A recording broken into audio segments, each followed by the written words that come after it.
இந்த வீடியோல நம்ம டிஸ்கஸ் பண்ண போற அடுத்த கான்செப்ட் அப்படின்னா பாலிமார்பிசம். ஸோ C++ஓட ஊப்ஸ் கான்செப்ட்ல வந்துட்டு ஒவ்வொரு கான்செப்டை பார்த்துட்டு வரோம். ஸோ அதுல வந்து நம்ம பார்க்க போறது வந்து பாலிமார்பிசம் அப்படிங்கிற கான்செப்ட். ஸோ இந்த கான்செப்டும் வந்துட்டு நிறைய competitive exam, interviews and TRB exams, TET exams, இந்த மாதிரி காம்படிட்டிவ் எக்ஸாம்ஸ் நிறைய எக்ஸாம்ஸ்ல வந்துட்டு உங்களுக்கு கேட்கறதுக்கான சான்சஸ் இருக்கும். ஸோ இந்த கான்செப்டையும் வந்துட்டு நம்ம எப்படி வந்து யூஸ் பண்றது, அதனுடைய பர்பஸ் என்ன அப்படின்றது டீட்டெயில்டா. பாலிமார்பிசம் அப்படின்ற ஒரு ஜெனரல் கான்செப்ட், ஜெனரலா அதுக்கான மீனிங் என்ன அப்படின்னு பார்க்கும்போது மெனி ஃபார்ம்ஸ்ன்னு சொல்லுவோம். பாலினாலே மெனி. ஸோ மெனி ஃபார்ம்ஸ் அப்படின்னு சொல்றது தான் நம்ம அப்படின்னா பாலிமார்பிசம் அப்படின்னு சொல்லுவோம். ஈவன் சம்டைம்ஸ் வந்து நிறைய இடத்துல வந்து அது ஓவர் யூனிங் அப்படின்னு நம்ம ஸோ ஒவ்வொரு ஒரு ஃபங்க்ஷன், ஒரு ப்ரோக்ராம்ல ஒரு ஃபங்க்ஷனோ ஒரு ஆப்ஜெக்டோ இருக்கும்போது ஒரு இடத்துல பிஹேவ் பண்ற மாதிரி இன்னொரு இடத்துல வந்துட்டு பிஹேவ் பண்ணாம டிஃப்ரெண்டா பிஹேவ் பண்ணும்போது உங்களுக்கு அந்த ஓவர்லோடிங் அப்படின்ற கான்செப்ட் வரும். ஃபார் எக்ஸாம்பிள் ஒரு ரியல் டைம்ல வந்துட்டு ஒரு ஹியூமன் பீயிங் அப்படின்னா அந்த ஹியூமன் பீயிங் வந்து ஆஃபீஸ்ல இருக்கும்போது ஒரு ஒரு மேனேஜராவோ ஒரு கிளர்க்காவோ என்ன ஒரு டெசிக்னேஷன் இருக்கோ அந்த டெசிக்னேஷனுக்கு தகுந்த மாதிரி பிஹேவ் பண்ணுவாங்க. அதே வந்து ஒரு ஃப்ரெண்ட்ஸ் சர்க்கிள்ல இருக்கும்போது நம்ம எப்படி பிஹேவ் பண்ணுவோம் அப்படின்னா கொஞ்சம் டிஃப்ரெண்டா இருக்கும். அதே மாதிரி பர்சனலா வீட்டில் இருக்கும்போது ஒரு ஃபங்க்ஷன்ஸ் அட்டென்ட் பண்ணும்போது வேற மாதிரி வந்து பிஹேவ் பண்ணுவோம். ஸோ அந்த மாதிரி பிஹேவியரை தான் நம்ம என்ன சொல்லுவோம் அப்படின்னா ஓவர்லோடிங் அப்படின்னு சொல்லுவோம். ஸோ பாலிமார்பிசம் அப்படின்ற கான்செப்டை வந்து இன் டீட்டெயில் வந்து பார்க்கறதுக்கு முன்னாடி அதனுடைய கிளாசிபிகேஷன் வந்து என்னெல்லாம் இருக்கு அப்படின்னு. ஸோ கிளாசிபிகேஷன் அப்படின்னு பார்க்கும்போது compile time polymorphism and run time polymorphism சொல்லுவோம். கம்பைல் டைம் பாலிமார்பிசம்ல வந்து ரெண்டு டைப் ஆஃப் பாலிமார்பிசம் வந்து நம்ம பார்க்க போறோம். ஒன்று வந்து ஃபங்க்ஷன் ஓவர்லோடிங், அனதர் ஒன் வந்து ஆப்ரேட்டர் ஓவர்லோடிங் அப்படின்னு சொல்லுவோம். அண்ட் ரன் டைம் பாலிமார்பிசம்ல வந்து விர்ச்சுவல் ஃபங்க்ஷன் வந்து so function overloading. Function overloading அப்படின்னா ஒரு ஃபங்க்ஷனுக்கு வந்து ஃபார் எக்ஸாம்பிள் ஒரு ப்ரோக்ராம் எழுதுறோம், ஒரு ப்ராஜெக்ட் எழுதுறோம் அப்படின்னா அதுல வந்துட்டு எனக்கு ஒரு 3 ஃபங்க்ஷனோ 4 ஃபங்க்ஷனோ நான் யூஸ் பண்ண போறேன் அப்படின்னா அந்த 4 ஃபங்க்ஷனுக்குமே வந்துட்டு நான் ஒரே நேம் வந்து ஸ்பெசிஃபை பண்றேன் அப்படின்னும் போது அதை வந்து நம்ம ஃபங்க்ஷன் ஓவர்லோடிங் அப்படின்னு சொல்லுவோம். ஒரு ஃபங்க்ஷனையும் இன்னொரு ஃபங்க்ஷனையும் நான் கால் பண்ணும்போது எப்படி வந்து டிஃபர் ஆகும் அப்படின்னு பார்க்கும்போது நம்ம பாஸ் பண்ண போற நம்பர் ஆஃப் ஆர்குமெண்ட்ஸ் வச்சோ இல்லை வந்து அதனுடைய டேட்டா டைப்பை வந்து பேஸ் பண்ணியும் வந்து ஒரு ஃபங்க்ஷன் வந்து டிஃபர் ஆகும். ஸோ ஒரு நம்ம ஃபங்க்ஷனை கால் பண்ணும்போது இப்போ 4 ஃபங்க்ஷன் எடுத்துக்கிறோம் அப்படின்னா ஒரு ஃபங்க்ஷன் வந்து ஆர்குமெண்ட்டே இல்லாம வந்து நம்ம டிஃபைன் பண்ணலாம். இன்னொரு ஃபங்க்ஷனை வந்து 2 ஆர்குமெண்ட், இன்னொரு function 3 argument, and last function 4 argument வச்சு நம்ம டிஃபைன் பண்றோம் அப்படிங்கும்போது கால் பண்ணும்போது நம்ம எத்தனை நம்பர் ஆஃப் ஆர்குமெண்ட்ஸ் வச்சு நம்ம கால் பண்றோமோ அந்த பர்டிகுலர் ஃபங்க்ஷன் வந்து எக்ஸிக்யூட் ஆகும். ஸோ இதை வந்து நம்ம ஒரு ப்ரோக்ராம்ல பார்க்கும்போது இன்னும் உங்களுக்கு ஈஸியா புரியும். நான் ஒரு C++ல ஒரு ஃபங்க்ஷன் ஓவர்லோடிங்கான எக்ஸாம்பிள் நான் உங்களுக்கு காமிக்கிறேன். ஸோ இது வந்து ஒரு எக்ஸாம்பிள் ப்ரோக்ராம் C++ல எழுதி இருக்கிறது. ஸோ நம்மளுடைய header files, required header files வந்து இன்க்ளூட் பண்ணியிருக்கோம். நான் இதுல வந்து IOStream-உம் Onla.h-உம் யூஸ் பண்ணியிருக்கேன். And using name space std அப்படின்றத ஸ்பெசிஃபை பண்ணிட்டேன். இதுல ஃபர்ஸ்ட் இது ஃபங்க்ஷன் அப்படின்னு நான் பார்க்கும்போது ஆட்ன்ற ஒரு ஃபங்க்ஷன் நான் வந்து யூஸ் பண்ணியிருக்கேன். அடுத்த ஃபங்க்ஷன் பார்க்கும்போது நேம் வந்து ஆட்ன்னு தான் இருக்கு. அகெயின் வந்துட்டு திரும்பவும் வந்துட்டு நான் யூஸ் பண்ணியிருக்க ஃபங்க்ஷனுக்கு வந்து ஆட்ன்னு தான் நேம் பண்ணியிருக்கேன். பட் இந்த 3 ஃபங்க்ஷனும் எப்படி டிஃபர் ஆகுது அப்படின்னு பார்க்கும்போது இந்த ஆட்ன்ற ஃபங்க்ஷன் ஃபர்ஸ்ட் ஃபங்க்ஷன்ல வந்துட்டு ஆர்குமெண்ட் எதுவுமே பாஸ் பண்ணல. பட் இந்த இடத்துல இந்த அடுத்த ஃபங்க்ஷன் செகண்ட் ஃபங்க்ஷன் பார்க்கும்போது 2 ஆர்குமெண்ட்டை வந்து பாஸ் பண்ணியிருக்கேன். ஒன்று வந்து A, இன்னொன்று வந்து B அண்ட் இன்டீஜர் டேட்டா டைப்பா வந்து பாஸ் பண்ணியிருக்கேன். ஐ மீன் ஆர்குமெண்ட்டை வந்து எக்ஸெப்ட் பண்ண போறேன். ஸோ இந்த தேர்ட் ஃபங்க்ஷன் பார்க்கும்போது 3 ஆர்குமெண்ட்ஸ் வந்துட்டு நான் ஃபங்க்ஷன்ல யூஸ் பண்ணியிருக்கேன். A, B அண்ட் C அப்படின்னு சொல்லிட்டு 3 ஆர்குமெண்ட் இன்டீஜர் டேட்டா டைப்பா யூஸ் பண்ணியிருக்கேன். ஸோ இப்போ நம்ம மெயின் ப்ரோக்ராம் எடுக்கும்போது மெயின் ப்ரோக்ராம்ல வந்துட்டு நான் ஜஸ்ட் வந்து ஒரு 3 வேல்யூஸை வந்து அக்செப்ட் பண்றேன். ஸோ ஒரு அடிஷன் ஃபங்க்ஷன் தான் இந்த ப்ரோக்ராம் வந்து பண்ண போகிறோம். ஸோ ஒரு சிம்பிளா இருக்கணும் அப்படின்றதுக்காக ஜஸ்ட் வேல்யூஸ் அக்செப்ட் பண்ணி ஆட் பண்ணி டிஸ்பிளே பண்ற மாதிரி ஃபங்க்ஷன் ஓவர்லோடிங் கான்செப்ட் யூஸ் பண்ணி பண்ணியிருக்கோம். ஸோ ஃபர்ஸ்ட் ஒரு இன்டராக்டிவ் ஸ்டேட்மெண்ட்டா வந்துட்டு enter values for X Y இசட்னு கொடுத்துருக்கேன். அண்ட் சீன் ஸ்டேட்மெண்ட்ல எக்ஸ் ஒய் இசட் மூணுத்தையும் வந்து அட் அ டைம் வந்து நான் அக்செப்ட் பண்ற மாதிரி லைக் கேஸ்கேடிங் அப்படின்ற அந்த ஆப்ஷன் மூலமா வந்துட்டு அக்செப்ட் பண்றேன். எக்ஸ் ஒய் இசட் வேல்யூஸை வந்து நம்ம அக்செப்ட் பண்றோம். அக்செப்ட் பண்ணதுக்கு அப்புறமா நான் இப்போ ஃபங்க்ஷன் கால் எழுதிருக்கேன். ஃபர்ஸ்ட் ஃபங்க்ஷன் கால் வந்து ஜஸ்ட் ஆட்னு சொல்லிட்டு கால் பண்றேன். நான் எந்த ஆர்குமெண்ட் பாஸ் பண்ணல. அண்ட் அடுத்த ஃபங்க்ஷன் வந்துட்டு ஆட் எக்ஸ் கமா ஒய் அப்படின்னு கால் பண்றேன். அதான் வந்து ரெண்டு ஆர்குமெண்ட்ஸ் பாஸ் பண்றேன். ஒன்னு வந்து எக்ஸ், இன்னொன்னு வந்து Y. And third function call அப்படின்னு நம்ம பார்க்கும்போது எக்ஸ் ஒய் இசட் மூணு ஆர்குமெண்ட்ஸை வந்து பாஸ் பண்ணும். ஸோ இந்த ஃபர்ஸ்ட் ஃபங்க்ஷன் வந்து எந்த ஃபங்க்ஷனை எக்ஸிக்யூட் பண்ணும் பார்க்கும்போது இந்த கண்ட்ரோல் வந்து ஆட்டோமேட்டிக்கா இந்த ஃபங்க்ஷனுக்கு வந்து இதுதான் எக்ஸிக்யூட் பண்ணும். அதே மாதிரி இந்த செகண்ட் கால் வந்து உங்களுக்கு எங்க போகும் அப்படின்னு பார்க்கும்போது இந்த செகண்ட் ஃபங்க்ஷனை வந்து எக்ஸிக்யூட் பண்ணும். ஏன்னா இந்த ஃபங்க்ஷன் தான் வந்துட்டு ரெண்டு ஆர்குமெண்ட்டை அக்செப்ட் பண்றதுக்கான ஆப்ஷன் வந்து இருக்கு. அதே மாதிரி தேர்ட் ஃபங்க்ஷன் அப்படின்னா இந்த ஃபங்க்ஷன் கால், அதாவது மூணு ஆர்குமெண்ட் பாஸ் பண்றோம் அப்படின்னா அந்த மூணு ஆர்குமெண்ட்டை அக்செப்ட் பண்ணக்கூடிய ஒரு ஃபங்க்ஷன் அப்படின்னு பார்க்கும்போது ரொம்ப சூட்டபிளான ஃபங்க்ஷன் அப்படின்னு பார்க்கும்போது இந்த ஃபங்க்ஷன் தான் இருக்கு. ஸோ இதுதான் வந்துட்டு உங்களுக்கு எக்ஸிக்யூட் ஆகும். ஸோ நம்ம ஃபங்க்ஷன் கால் பண்ணும்போது எத்தனை நம்பர் ஆஃப் ஆர்குமெண்ட்ஸ் பாஸ் பண்றோம் அப்படின்றத பேஸ் பண்ணி இந்த ப்ரோக்ராம் வந்து எக்ஸிக்யூட் ஆகும். ஸோ இந்த ப்ரோக்ராமை வந்து ஜஸ்ட் எக்ஸிக்யூட் பண்ணி பார்க்கலாம் எப்படி வந்து இது ரன் ஆகுது அப்படின்றத, அவுட்புட் எப்படி இருக்கும் அப்படின்றதையும் ஒரு வாட்டி பார்க்கலாம். ஸோ இப்போ வந்துட்டு நமக்கு அவுட்புட் ஸ்க்ரீன்ல enter values for X Y இசட்னு வந்திருக்கு. ஸோ நான் மூணு வேல்யூஸை வந்து என்டர் பண்ணேன். 10 அப்புறம் என்டர் கொடுத்துட்டு அகைன் அடுத்த வேல்யூ 30. ஸோ 10, 20, 13 என்டர் கொடுத்துருக்கேன்.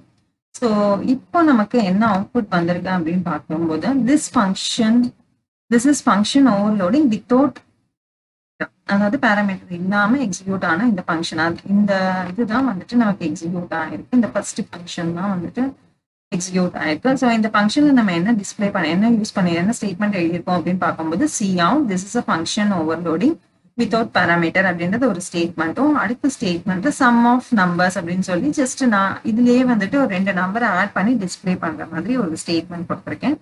ஸோ 100 + 200 அப்படின்னும் போது இந்த இடத்துல 300 அப்படின்றது டிஸ்பிளே ஆயிருக்கு. அண்ட் அடுத்த ஸ்டேட்மெண்ட், அடுத்த அவுட்புட்ல வந்துட்டு this is function overloading with 2 parameter, அதாவது இந்த ஃபங்க்ஷன் வந்து எக்ஸிக்யூட் ஆயிருக்கு, second function with 2 parameters. So இதுல வந்துட்டு நம்ம என்ன பண்றோம் அப்படின்னா அக்செப்ட் பண்ண ஏ அண்ட் பியை வந்து ஆட் பண்ணி டிஸ்பிளே பண்றோம். So the sum of 2 numbers அப்படின்றது டிஸ்பிளே ஆயிருக்கு.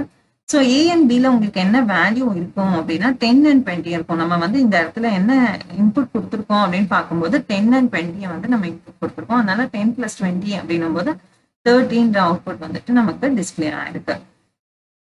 ஸோ இந்த லாஸ்ட் ஃபங்க்ஷன் வந்துட்டு உங்களுக்கு எந்த ஃபங்க்ஷன் எக்ஸிக்யூட் ஆயிருக்குன்னா இந்த தேர்ட் ஃபங்க்ஷன் நம்ம ப்ரோக்ராம்ல எழுதிருக்கேன். Third function this is a function overloading with 3 parameter அப்படின்னு டிஸ்பிளே ஆயிருக்கு ஃபர்ஸ்ட் ஸ்டேட்மெண்ட். அடுத்த statement the sum of 3 numbers a + b + c. So நம்ம பாஸ் பண்ணியிருக்கிறது இந்த ப்ரோக்ராம்ல XYZ மூணு பேராமீட்டர் பாஸ் பண்ணியிருப்போம். எக்ஸ் வந்து ஏல, ஒய் வந்து பில, ஜெட் வந்து சில ஸ்டோர் ஆகும். ஸோ நம்ம கொடுத்துருக்கிற வேல்யூ வந்து 10, 20, 30 அப்படின்னு சொல்லிட்டு வேல்யூஸ் வந்து நம்ம கொடுத்துருக்கோம் இந்த இடத்துல இன்புட்டா. ஸோ இது எல்லாமே ஆட் ஆகும்போது நமக்கு 60 அப்படின்ற அவுட்புட் வந்துட்டு நமக்கு டிஸ்பிளே ஆயிருக்கு. ஸோ இது வந்து ஃபங்க்ஷன் ஓவர்லோடிங்கான ஒரு எக்ஸாம்பிள் ப்ரோக்ராம். அடுத்த கான்செப்ட் வந்து operator overloading. So operator overloading அப்படின்னா ஒரு ஆப்ரேட்டர் நம்ம யூஸ் பண்ற நார்மல் மேத்தமெட்டிக்கல் ஃபங்க்ஷன்ஸ்க்குலாம் நம்ம யூஸ் பண்ற ஆப்ரேட்டருக்கு வந்து நார்மலா பிளஸ் அப்படின்னா அடிஷன், மைனஸ்னா சப்ட்ராக்ஷன், மல்டிப்ளிகேஷன்னா ஆஸ்டிக் சிம்பிள் வந்து மல்டிப்ளை பண்றதுக்கு. ஸோ அந்த மாதிரி ஒவ்வொன்றுத்துக்கும் ஒவ்வொரு ரூல் வந்து ஆல்ரெடி இருக்கு. ஸோ அது தவிர்த்து நம்ம எக்ஸ்ட்ராவா அதுக்கு ஒரு பர்பஸை கிரியேட் பண்ணும்போது அதுதான் வந்து நம்ம என்ன சொல்லுவோம் அப்படின்னா ஆப்ரேட்டர் ஓவர்லோடிங் அப்படின்னு சொல்லுவோம். ஸோ ஆப்ரேட்டர் ஓவர்லோடிங்கா மெயினா வந்துட்டு நம்ம ஞாபகம் வச்சுக்க வேண்டியது என்ன அப்படின்னா நம்ம பாஸ் பண்ணும்போது ஒரு பைனரி ஆப்ரேட்டரை வந்து நம்ம ஓவர்லோட் பண்றோம் அப்படின்னா அந்த பைனரி ஆப்ரேட்டர்ல அட்லீஸ்ட் ஒரு ஆப்பரண்ட் வந்து ஒரு யூசர் டிஃபைன்ட் கிளாஸ் ஆப்ஜெக்டா இருக்கும். அது வந்து ஒரு பாயிண்ட். அடுத்தது வந்து ஆப்ரேட்டர் ஓவர்லோடிங்ல ஆல்ரெடி இருக்கிற ஆப்ரேட்டரை தான் வந்து நம்மளால ஓவர்லோட் பண்ண முடியுமே தவிர புதுசா ஒரு ஆப்ரேட்டர் கிரியேட் பண்ணி அதை வந்து ஓவர்லோட் பண்ண முடியாது. ஸோ இதெல்லாம் வந்துட்டு ஒரு பேசிக்கா வந்து ஆப்ரேட்டர் ஓவர்லோடிங்ல நம்ம ஞாபகம் வச்சுக்க வேண்டிய ஒரு விஷயம். ஸோ இதுக்கான ஒரு எக்ஸாம்பிள் ப்ரோக்ராமும் நம்ம பார்க்கலாம். ஆப்ரேட்டர் ஓவர்லோடிங்கான ரொம்ப சிம்பிளான ஒரு எக்ஸாம்பிள் தான் நான் வந்து இங்க ஸ்பெசிஃபை பண்ணியிருக்கேன். ஒரு கிளாஸ் ஒன்று கிரியேட் பண்ணியிருக்கோம். ஸோ அந்த கிளாஸ்க்கான நேம் வந்து OP_EG கொடுத்துருக்கேன். ஆப்ரேட்டர் ஓவர்லோடிங்கான எக்ஸாம்பிள் அப்படின்றதுக்காக சும்மா வந்து OP_EG அப்படின்னு ஒரு கிளாஸ் வந்து நேம் பண்ணியிருக்கோம். ஸோ இதுல வந்து பப்ளிக் ஆக்சஸ் ஸ்பெசிஃபையர் மட்டும் கிரியேட் பண்ணியிருக்கேன். ஸோ இந்த பப்ளிக் ஆக்சஸ் ஸ்பெசிஃபையர்ல நேம்னு ஒரு வேரியபிள் கேரக்டர் டேட்டா டைப் போல வந்துட்டு நேம்னு ஒரு வேரியபிளை வந்து கிரியேட் பண்ணியிருக்கோம். ஸோ இதுல வந்துட்டு ஒரு மெம்பர் ஃபங்க்ஷனும் வந்து கிரியேட் பண்ணியிருக்கோம். கெட் நேம் அப்படின்னு ஒரு மெம்பர் ஃபங்க்ஷன் கிரியேட் பண்ணியிருக்கோம் with void return data type. And இதுல என்ன ஸ்டேட்மெண்ட் வந்து நம்ம எக்ஸிக்யூட் பண்றோம் அப்படின்னா ஒரு நேமை வந்து அக்செப்ட் பண்ண போறோம். கெட் நேம் கால் பண்ணும்போது நேம்ன்ற வேல்யூவை வந்து யூசர் கிட்ட இருந்து நம்ம அக்செப்ட் பண்ண போறோம். ஸோ இது வந்து ஒரு நார்மல் மெம்பர் ஃபங்க்ஷன். அடுத்து நம்ம யூஸ் பண்ணிருக்கிறது தான் வந்து ஆப்ரேட்டர் ஓவர்லோட் பண்ணியிருக்கோம். ஸோ இதுல எப்படி வந்து ஆப்ரேட்டர் ஓவர்லோடிங் எழுதணும் அப்படின்னா நம்ம என்ன டேட்டா டைப் வேணுமோ அந்த டேட்டா டைப்பை ஸ்பெசிஃபை பண்ணிட்டு ஆப்ரேட்டர் அப்படின்ற கீவேர்ட் வந்து ஸ்பெசிஃபிக்கா கொடுக்கணும் கண்டிப்பா. அதுக்கப்புறமா எந்த ஆப்ரேட்டரை ஓவர்லோட் பண்ண போறோமோ அந்த ஆப்ரேட்டரை வந்து ஸ்பெசிஃபை பண்ணுவோம். ஸோ பிளஸ்ன்ற ஆப்ரேட்டர் நான் ஓவர்லோட் பண்றேன். ஸோ அதனால பிளஸ்ன்னு கொடுத்துருக்கேன். அண்ட் இதுல நான் அக்செப்ட் பண்ண போறது வந்து ஒரு ஆப்ஜெக்டை அக்செப்ட் பண்ண போறேன். ஸோ அதனால OP_EG ஆப்ஜெக்ட் 3 OBJ3 அப்படின்னு நான் வந்து கிரியேட் பண்ணியிருக்கேன். ஓகே. ஸோ நம்ம நார்மலா வந்துட்டு ஒரு int A, int B, int C அப்படின்னு கொடுக்குற மாதிரி ஒரு ஆப்ஜெக்டை அக்செப்ட் பண்ணும்போது வந்து நம்ம கிரியேட் பண்ணலாம். OP_EG OBJ3 அப்படின்னு வந்துட்டு கிரியேட் பண்ணலாம். ஸோ அடுத்து இந்த ஆப்ரேட்டர் ஓவர்லோடிங்ல என்ன பண்ண போறோம் அப்படின்னா நம்ம அக்செப்ட் பண்ற ரெண்டு நேமை வந்துட்டு கன்கார்டினேட் பண்ணி டிஸ்பிளே பண்ண போறோம். ஸோ அதனால வந்துட்டு coutல வந்துட்டு strcat name, OBJ3.name அப்படின்னு வந்து கொடுத்துருக்கேன். ஸோ இந்த ப்ரோக்ராம் இந்த இது வந்து உங்களுக்கு இன்னும் கிளியரா புரியும் ஒவ்வொரு ஸ்டெப்பா நம்ம வந்து எக்ஸ்பிளைன் பண்ணும்போது. ஸோ ஃபர்ஸ்ட் மெயின் ப்ரோக்ராம் பார்த்துடலாம் என்ன இருக்கு மெயின் ப்ரோக்ராம்ல அப்படின்ட்டு. ஸோ மெயின்ல வந்துட்டு நம்ம ரெண்டு ஆப்ஜெக்ட் கிரியேட் பண்றோம். OBJ1 அண்ட் OBJ2 அப்படின்னு சொல்லி ரெண்டு ஆப்ஜெக்டை கிரியேட் பண்றோம். ஸோ இது வந்து எப்படி ஆப்ஜெக்டை கிரியேட் பண்ணுவோம் அப்படின்னா கிளாஸோட நேம் அதுக்கப்புறமா வந்து என்ன நேம் வேணுமோ நமக்கு ஆப்ஜெக்ட்டுக்கு அந்த நேமை வந்து ஸ்பெசிஃபை பண்ணலாம். ஸோ ஒரு கிளாஸுக்கு நம்ம எத்தனை ஆப்ஜெக்ட் வேணும்னாலும் வந்து நம்ம கிரியேட் பண்ணலாம். ஸோ கிளாஸோட கான்செப்ட் வேணும்னா அதுக்கான வீடியோஸும் இருக்கு. நீங்க வந்துட்டு அதையும் நீங்க ரெஃபர் பண்ணலாம். அண்ட் cout ஸ்டேட்மெண்ட்ல வந்து ஃபர்ஸ்ட் நேம் என்டர் பண்ண சொல்றேன். இப்போ ஒரு கெட் நேம் அப்படின்னு OBJ1 மூலமா கெட் நேம் அப்படின்ற ஃபங்க்ஷனை வந்து கால் பண்றோம். அகெயின் வந்து OBJ2 ஆப்ஜெக்ட்ல இருந்து நம்ம என்ன பண்றோம் அப்படின்னா திரும்பவும் வந்துட்டு கெட் நேமை வந்து கால் பண்றோம். ஸோ ரெண்டு வாட்டி வந்து யூசர் கிட்ட இருந்து டேட்டாவை வந்து அக்செப்ட் பண்ணும். ஸோ இதுல இந்த OBJ1.getName அப்படின்னும் போது இந்த கெட் நேம் அப்படின்ற ஃபங்க்ஷன்ல இருந்து அக்செப்ட் பண்ற நேம் டேட்டா மெம்பர்ல இருக்கிற டேட்டா வந்து OBJ1 ஆப்ஜெக்ட்ல ஸ்டோர் ஆகும். அதே மாதிரி OBJ2ல வந்துட்டு நேம்ன்ற ஒரு டேட்டா மெம்பர் தான் வந்துட்டு யூசர் கொடுக்குற வேல்யூ வந்து ஸ்டோர் ஆகும். ஸோ இதுதான் வந்துட்டு ஆப்ரேட்டர் ஓவர்லோடிங்கான மெயின் ஸ்டேட்மெண்ட். இப்போ OBJ1 பிளஸ் OBJ2 அப்படின்னு கொடுக்குறோம். நார்மலா பிளஸ் ஆப்ரேஷன்னா ரெண்டு இன்டீஜரை ஆட் பண்ணணும் இல்ல ஃப்ளோட் வேல்யூஸ் ஆட் பண்றதோ ஸோ அந்த மாதிரி ஒரு அடிஷன் பர்பஸ்க்காக யூஸ் பண்றோம். ஆனா வந்துட்டு நம்ம இந்த இடத்துல என்ன ஸ்பெசிஃபை பண்ணியிருக்கோம் அப்படின்னா ரெண்டு ஆப்ஜெக்டை வந்துட்டு ஸ்பெசிஃபை பண்ணியிருக்கோம். அண்ட் பிளஸ் ஆப்ரேட்டர் கொடுத்துருக்கோம். பிளஸ் ஆப்ரேட்டர் கொடுத்த உடனே ரெண்டு ஆப்ஜெக்ட் இருக்கும்போது ஆட்டோமேட்டிக்கா வந்துட்டு கம்பைலர் வந்து ஆப்ரேட்டர் ஓவர்லோடிங் இருக்கா கிளாஸ்ல அப்படின்றத வந்து செக் பண்ணும். ஸோ ஆப்ரேட்டர் ஓவர்லோடிங் இருந்ததுன்னா ஆட்டோமேட்டிக்கா அந்த ஆப்ரேட்டர் ஓவர்லோடிங்கான அந்த ஸ்டேட்மெண்ட்ஸை வந்து எக்ஸிக்யூட் பண்ண ஆரம்பிச்சிடும். ஸோ இப்போ நமக்கு அந்த பர்டிகுலர் ஸ்டேட்மெண்ட் எக்ஸிக்யூட் ஆன உடனே வந்துட்டு இந்த ஆப்ரேட்டர் ஓவர்லோடிங்கான ஸ்டேட்மெண்ட்ஸ் வந்து எக்ஸிக்யூட் ஆகும். ஸோ இதுல என்ன ஆகும் அப்படின்னா இந்த ஸ்டேட்மெண்ட் வந்து நமக்கு எப்படி வந்து அக்செப்ட் ஆகும் அப்படின்னு பார்க்கும்போது இந்த OBJ1 டாட் ஆப்ரேட்டரா எடுத்துக்கும். இந்த OBJ2ல இருக்கிற டேட்டா வந்து OBJ3ல வந்து ஸ்டோர் ஆகும். ஸோ அந்த மாதிரி ஸ்டோர் ஆகும்போது என்ன ஆகும் அப்படின்னா நான் இந்த இடத்துல நேம் OBJ3.nameன்னு கொடுக்கும்போது நேம் அப்படின்றது வந்துட்டு OBJ1ல இருக்கிற டேட்டாவை எடுத்துக்கும் அண்ட் ஆப்ஜெக்ட் 3 நேம்ல வந்துட்டு obj2ல இருக்கிற டேட்டா வந்து ஸ்டோர் ஆகும்.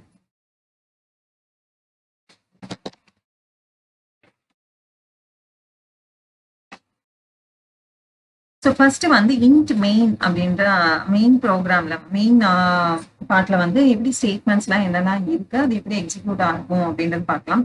ஸோ ஃபர்ஸ்ட் ஸ்டேட்மெண்ட்ல வந்துட்டு நான் ஒரு ஆப்ஜெக்டை வந்து கிரியேட் பண்றோம். ஸோ ஆப்ஜெக்ட் கிரியேட் பண்ணதுக்கு கிளாஸோட நேமை ஸ்பெசிஃபை பண்ணிட்டு அதுக்கப்புறமா வந்து என்ன ஆப்ஜெக்ட் நேமோ அந்த ஆப்ஜெக்ட் நேமை வந்து ஸ்பெசிஃபை பண்ணுவோம். ஸோ இந்த ஸ்டேட்மெண்ட்ல ரெண்டு ஆப்ஜெக்ட் obj1 அண்ட் obj2 அப்படின்னு சொல்லிட்டு ரெண்டு ஆப்ஜெக்ட் கிரியேட் பண்றோம். ஸோ ஆப்ஜெக்ட் கிரியேட் பண்ண உடனே வந்துட்டு கம்பைலர் வந்து obj1க்கு ஒரு மெமரியை வந்து அலோகேட் பண்ணிடும். அதே மாதிரி obj2க்கு வந்து ஒரு மெமரியை வந்து அலோகேட் பண்ணிடும். ஜஸ்ட் வந்து நான் வந்து இது வந்து ஒரு மெமரி அலோகேஷன் ரெப்ரசன்டேஷனா வந்து நான் உங்களுக்கு கொடுத்துருக்கேன்.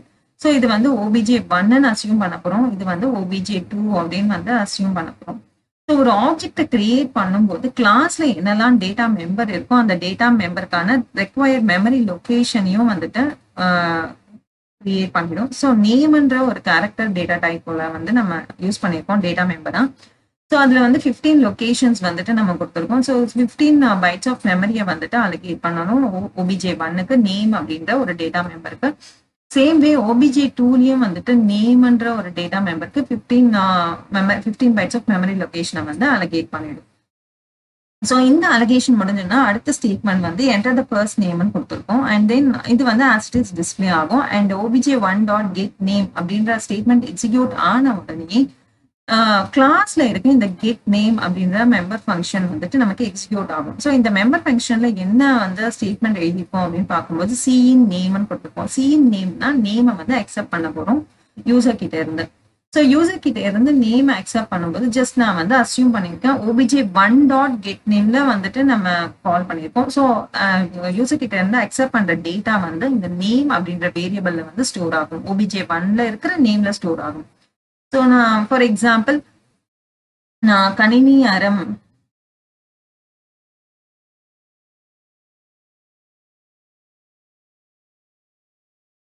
ஃபார் எக்ஸாம்பிள் இதுல வந்துட்டு யூசர் வந்து கணினி அறம் அப்படின்ற ஒரு டேட்டாவை வந்துட்டு கொடுக்குறாங்க அப்படின்னு நம்ம அசியூம் பண்றோம். ஸோ obj1ல இருக்க நேம்ல கணினி அறம் அப்படின்ற டேட்டா இருக்கு. ஸோ அடுத்த ஸ்டேட்மெண்ட் என்டர் த லாஸ்ட் நேம்னு வரும். So as it is display ஆகும் என்டர் த லாஸ்ட் நேம். அடுத்த ஸ்டேட்மெண்ட் obj2.get name அப்படின்ற ஸ்டேட்மெண்ட் வந்த உடனே வந்துட்டு அகெயின் வந்து இந்த கெட் நேமுக்கு போகும். கெட் நேம்ல வந்து cin நேம்னு இருக்கு. ஸோ திரும்பவும் வந்துட்டு யூசர் கிட்ட இருந்து டேட்டாவை அக்செப்ட் பண்ணும். ஸோ அக்செப்ட் பண்ற டேட்டா எதுல ஸ்டோர் ஆகும் அப்படின்னா obj2ல இருக்கிற நேம் அப்படின்ற ஒரு மெமரியில போயிட்டு ஸ்டோர் ஆகும். அந்த நேம்ன்ற வேரியபிள்ல ஸ்டோர் ஆகும். ஸோ அந்த வேரியபிள்ல வந்துட்டு நான் ஜஸ்ட் ஃபார் எக்ஸாம்பிள் யூடியூப் அப்படின்னு நான் கொடுக்குறேன் அப்படின்னு யூசர் கொடுத்துருக்காங்க அப்படின்னு நான் அசியூம் பண்ணிருக்கேன். ஸோ நேம் obj1ல இருக்கிற நேம் வேரியபிள்ல கணினி அறம் இருக்கு. obj2ல இருக்கிற நேம் வேரியபிள்ல யூடியூப் அப்படின்ற ஒரு டேட்டா இருக்கு. ஸோ இப்போ நம்ம அடுத்த ஸ்டேட்மெண்ட் வந்து என்ன கொடுத்துருக்கோம்,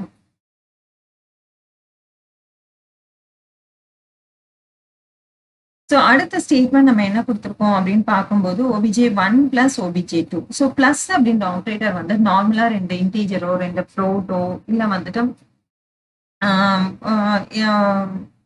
டபுளோ இல்லை லாங் டேட்டாவையோ வந்துட்டு ஆட் பண்றதுக்கு தான் நம்ம யூஸ் பண்ணுவோம். ஸோ நார்மலா இந்த பிளஸ் அப்படின்றது வந்துட்டு ரெண்டு இன்டீஜரையோ ஃப்ளோட்டையோ அந்த மாதிரி வந்து ஆட் பண்றதுக்கு தான் யூஸ் பண்ணுவோம். இப்போ ரெண்டு ஆப்ஜெக்டை பாஸ் பண்ணும்போது என்ன பண்ணும் அப்படின்னு நம்ம பார்க்கும்போது இந்த ஆப்ஜெக்ட் ரெண்டுமே ஆப்ஜெக்டா இருக்கு இல்லை பிளஸ் பக்கத்துல வந்துட்டு ஏதாவது ஒரு ஆப்ஜெக்ட் இருக்கு அப்படின்ன உடனே வந்துட்டு கம்பைலர் வந்து ஆப்ரேட்டர் ஓவர்லோடிங் இருக்கா கிளாஸ்ல அப்படின்றத வந்து செக் பண்ணும். ஸோ obj1க்கான கிளாஸ் வந்து op_eg. ஸோ op_eg அப்படின்ற கிளாஸ்ல ஆப்ரேட்டர் ஓவர்லோடிங் எங்க இருக்கு அப்படின்னு சொல்லி கம்பைலர் ஒவ்வொன்றா செக் பண்ணிக்கிட்டே வரும். செக் பண்ணும்போது இந்த இடத்துல நமக்கு அதுக்கான ஆப்ரேட்டர் ஓவர்லோடிங் அவைலபிள் இருக்கு அப்படின்னா உடனே அந்த ஆப்ரேட்டர் ஓவர்லோடிங் ஃபங்க்ஷன்ல என்னெல்லாம் ஸ்டேட்மெண்ட்ஸ் இருக்கோ அதை எக்ஸிக்யூட் பண்ணும். ஸோ ஆக்சுவலா obj1 பிளஸ் obj2 அப்படின்றத வந்து எப்படி வந்து ரெகக்னைஸ் பண்ணும் கம்பைலர் அப்படின்னு பார்க்கும்போது obj1.operator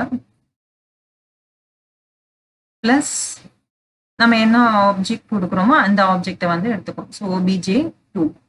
ஸோ இந்த ஓபிஜே 2 வந்து நம்ம எங்க பாஸ் பண்றோம் அப்படின்னா ஓபிஜே 3ல வந்து பாஸ் பண்றோம். ஸோ இந்த ஸ்டேட்மெண்ட் எக்ஸிக்யூட் ஆகும்போது அகெயின் வந்து ஓபிஜே 3 அப்படின்றது வந்துட்டு உங்களுக்கு கிரியேட் ஆயிடும். சரி, இந்த ஓபிஜே 3ல வந்து நம்ம என்ன பாஸ் பண்றோம் அப்படின்னா ஓபிஜே 2ல இருக்கிற இந்த டேட்டாவை தான் நம்ம பாஸ் பண்றோம். ஸோ என்ன டேட்டா இருக்கு அப்படின்னா நேம் அப்படின்ற வேரியபிள்ல என்ன டேட்டா இருக்கு அப்படின்னா யூடியூப் அப்படின்ற டேட்டா இருக்கு. ஸோ இப்போ நம்ம இந்த ஆப்ரேட்டர் ஓவர்லோடிங் இந்த இதுல நம்ம என்ன பண்றோம் அப்படின்னா கன்காட்டினேஷன் ஆப்ரேஷன் பண்றோம். ஸோ கன்காட்டினேஷன்ல name comma OBJ 3 dot name. So OBJ 1 அப்படின்ற டேட்டா ஓபிஜே 1ல இருக்கிற அந்த ஆப்ஜெக்ட்ல இருக்கிற நேம் வேரியபிளா எடுத்துக்கும் நேம் அப்படின்றதுக்கு. ஸோ இந்த கணினி அறம் அப்படின்றது வந்து இந்த நேம்ல வந்துட்டு ஸ்டோர் ஆகும். டைரக்டா வந்துட்டு இந்த நேம் வேரியபிளை தான் ரெஃபர் பண்ணும். ஸோ இந்த கணினி அறம் அப்படின்றது தான் இது இந்த எஸ்டிஆர் கேட்ல பாஸ் ஆகும். ஓபிஜே 3 டாட் நேம் அப்படின்றதுக்கான டேட்டா எங்க இருந்து பாஸ் ஆகும் அப்படின்னா இதுல இருந்து உங்களுக்கு ஓபிஜே 3 டாட் நேம் அப்படின்றதுக்கு பாஸ் ஆகும். ஸோ இப்போ என்ன ரெண்டு வேல்யூவை கன்காட்டினேட் பண்ணும் அப்படின்னு பார்க்கும்போது கணினி அறம் அண்ட் யூடியூபை வந்து உங்களுக்கு கன்காட்டினேட் பண்ணி கணினி அறம் யூடியூப் அப்படின்றது வந்து டிஸ்பிளே ஆகும். வந்து நம்ம எக்ஸிக்யூட் பண்ணுவோம்.